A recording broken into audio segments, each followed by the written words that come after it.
Green land में अमेरिकी फौज की लैंडिंग, तीसरी आलमी जंग की तरफ पहला कदम। खोजी टीवी के प्यारे दोस्तों, अमेरिकी जंगी त्यारे ग्रीनलैंड पहुंचना शुरू हो गए हैं और इस पेशरफ्त ने आलमी सतह पर एक बार फिर आर्कटिक खित्ते की अहमियत को नुमाया कर दिया है। अमेरिकी और कैनेडियन दिफाई इदारे नोराड के मुताबिक ये तैयारे जल्द ग्रीनलैंड में कायम अमेरिकी फौजी अड्डे पर तैनात हो जाएंगे और इस पूरी मंसूबाबंदी से ग्रीनलैंड की मकामी हुकूमत को भी बाकायदा तौर पर आगाह रखा गया है।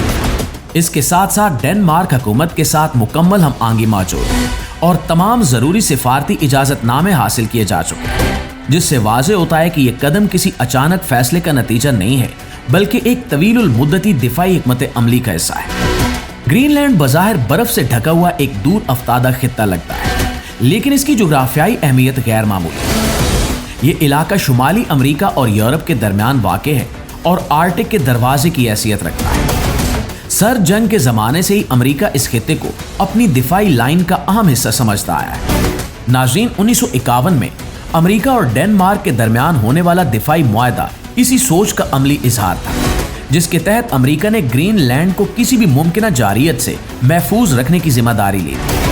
इसी मुआहदे के नतीजे में अमेरिका ने यहाँ फौजी तनसीबात कायम की जो आज भी फाल है। बाद में 1958 में अमेरिका और कनाडा के दरमियान नोराड मुआहदा तय पाया, जिसका मकसद फिजाई दिफा और बैलिस्टिक मिसाइलों की बर वक्त निगरानी थी। इस निज़ाम के तहत शुमाली अमेरिका की फिजाई हदूद पर आने वाले किसी भी खतरे की फौरी निशानदेही की जाती है। ग्रीनलैंड इस पूरे निज़ाम में एक फ्रंट लाइन की हैसियत रखता है, क्योंकि कुतुब शुमाली के रास्ते से आने वाले मिसाइल या जंगी तैयारों की इब्तिदाई निशानदेही यहीं से मुमकिन होती है। यही वजह है कि आज जब आलमी ताकतों के दरमियान कशीदगी एक बार फिर बढ़ रही है, तो अमेरिका इस खित्ते में अपनी मौजूदगी को मजीद मजबूत कर रहा है। नाज़रीन, हालिया बरसों में आर्कटिक खित्ता सिर्फ दिफाई नहीं, बल्कि मुआशी और तस्वीराती मुकाबले का मैदान भी बन चुका है। बर्फ पिघलने के बायस नए बहरी रास्ते खुल रहे हैं, मादनी वसाइल तक रसाई आसान हो रही है और तेल और गैस के ज़खायर आलमी ताकतों की तवज्जो का मरकज बन रहे हैं। रूस पहले ही आर्कटिक में अपनी फौजी मौजूदगी बढ़ा चुका है, जबकि चीन खुद को एक नज़दीकी आर्कटिक रियासत करार देकर इस खित्ते में असर रसूख हासिल करने की कोशिश कर रहा है। ऐसे में अमेरिका के लिए ये मुमकिन नहीं है कि वो ग्रीनलैंड जैसे हसास मकाम को नज़रअंदाज करे। अमेरिकी जंगी तैयारों की तैनाती को अगरचे दिफाई इकदाम करार दिया जा रहा है, लेकिन इसके पीछे एक वाज़ेह पैगाम है। ये पैगाम इत्तेहादियों के लिए यकीन दहानी और मुमकिन मुखालफिन के लिए खबरदार करने के मुतरादिफ है कि शुमाली अमेरिका के दिफा पर कोई समझौता नहीं किया जाएगा। डेनमार्क और ग्रीनलैंड की हुकूमतों को एतमाद में लेना इस बात की अलामत है कि अमेरिका सिफारती मुहाज पर भी तनाव नहीं बढ़ाना चाहता और तमाम इकदामात बैनुल अक़वामी कवानीन के दायरे में रहकर किए जा रहे हैं। ग्रीनलैंड की मकामी आबादी के लिए ये पेशरफ्त मिला जुला तासुर रखती है।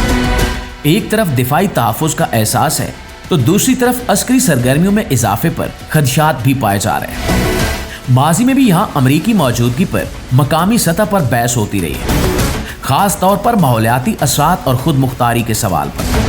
ताहम मौजूदा हालात में ग्रीनलैंड की हुकूमत ने ताउन का रास्ता इख्तियार किया है, क्योंकि वो खित्ते की मजमूई सलामती को अव्वलीन तरजीह समझती है। नाज़रीन, मजमूई तौर पर देखा जाए तो अमेरिकी जंगी तैयारों की ग्रीनलैंड आमद एक बड़ी तब्दीली का हिस्सा है, जो इस बात की अक्कासी है कि आलमी ताकतों की नजरें अब शुमाल की तरफ मरकूज हो रही हैं। आर्कटिक अब महज बर्फानी सहरा नहीं रहा, आलमी सियासत, दिफा और मईशत का अहम मैदान बन चुका है और ग्रीनलैंड इस पूरे मंजरनामे में एक कलीदी किरदार अदा कर रहा है।